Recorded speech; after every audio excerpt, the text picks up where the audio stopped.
In this video, I'm going to do my best. I did a little bit of research, and I have my opinions, and I have my facts. I'm going to do my best to break down mansplaining as objectively as I can, which is kind of ironic because I'm a man explaining something.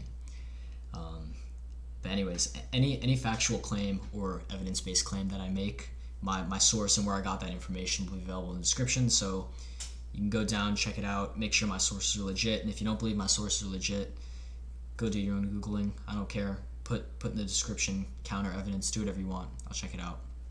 I'll hear out your points. So when I type in mansplaining in just a normal search engine, the first thing that comes up is the Merriam-Webster definition, which I took because I feel like Merriam-Webster is a pretty legitimate dictionary. And the definition that they give is what occurs when a man talks condescendingly to someone, especially a woman, about something he has incomplete knowledge of, with the mistaken assumption that he knows more about it than the person he's talking to.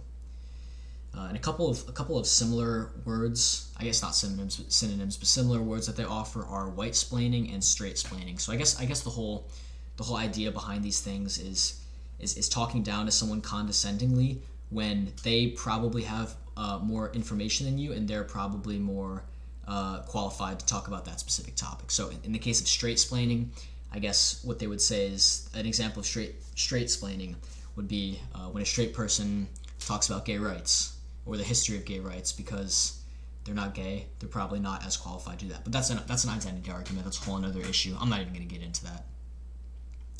So let's break down. Is it real and or is it statistically significant?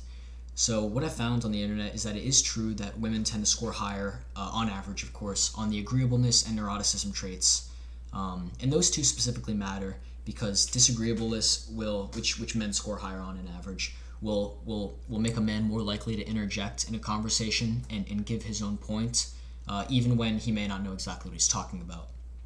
And neuroticism, that's also important because since females tend to score higher in neuroticism, they may be more apprehensive to interject in a conversation or disagree or try to explain something because they have fear of the social consequences. Which in case you don't know, that's what neuroticism is. It's essentially anxiety or fear of social consequences. So I'd have to say that overall, the whole mansplaining thing, it's partially true. And I say partially true because it is true that because of these agreeableness and neuroticism traits that men score lower on, women score higher on, it would make men more likely to do this quote unquote mansplaining. But it's not fully true because, of course, there's a ton of overlap in between men and women. I've met a ton of disagreeable women, and I've met a ton of super agreeable submissive men. So it just doesn't make sense to generalize just because there's so much overlap. So once you realize that it is at least partially true, statistically, or it's more likely for a man to do this sort of thing, this sort of condescending explaining of something that they're not fully qualified to talk about, you have to think about are there negative implications of it, and if there are negative implications, what can you do about it? And to start off, I'd like to say that, as I said before, generalizing any demographic at all is never completely accurate because it excludes outliers, which, especially in this specific scenario, there are many outliers. There's a lot of gray area between personality traits between men and women. I'm sure all of you know that. So an analogy that I'd like to give to show why, to try to illustrate why generalizing is never a good thing, period. I'll give you this. Imagine you see a black man in the United States stabbing, shooting, whatever, killing an innocent person on the street, and you say to yourself, it makes sense that he's committing murder because he's black and the majority of murders in the United States are committed by black men. Of course, source in the description. This is just as ridiculous as thinking if you're in a conversation with a man and he speaks condescendingly to you about a topic in which he assumes to have greater knowledge than you, when in reality he's talking out of his ass, to say, oh, well, it makes sense that he's being condescending and talking out of his ass because men tend to do this more. And an uninformed conversation mostly comes from men due to these personality traits that I previously mentioned.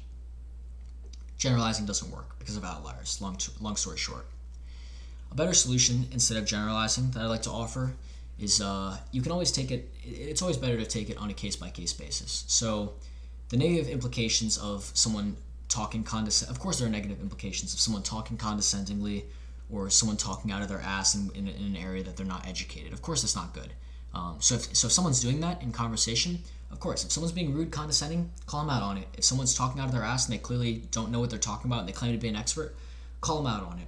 However, I don't think it's fair to assume that since it's a man, saying, oh, well, it makes sense, you're mansplaining, because there's so much overlap. That's such a generalization, because women can do it too, even though, because of certain personality traits, men probably do it more. And additionally, saying mansplaining, the only issue I have with that, instead of just calling out an individual for talking condescendingly or talking out of their ass, is that the right response is never an insult, and an insult is never going to get you anywhere in a conversation or a debate or whatever you're having, especially a generalized one, because it completely excludes outliers. So like I mentioned, that's pretty much it. So like I mentioned, all the sources, a couple of the statistics that I mentioned that I breezed over, be available in the description, the links, so you can go check them out. Make sure they're legit. Check out your own stuff. And if you disagree with me, please provide a counter argument in the description. I'm more than happy to read it. I always love debate. I always love trying to figure out what the truth is. So that's it. And let me know if there's any other topics you want to see to this one viewer. Thank you.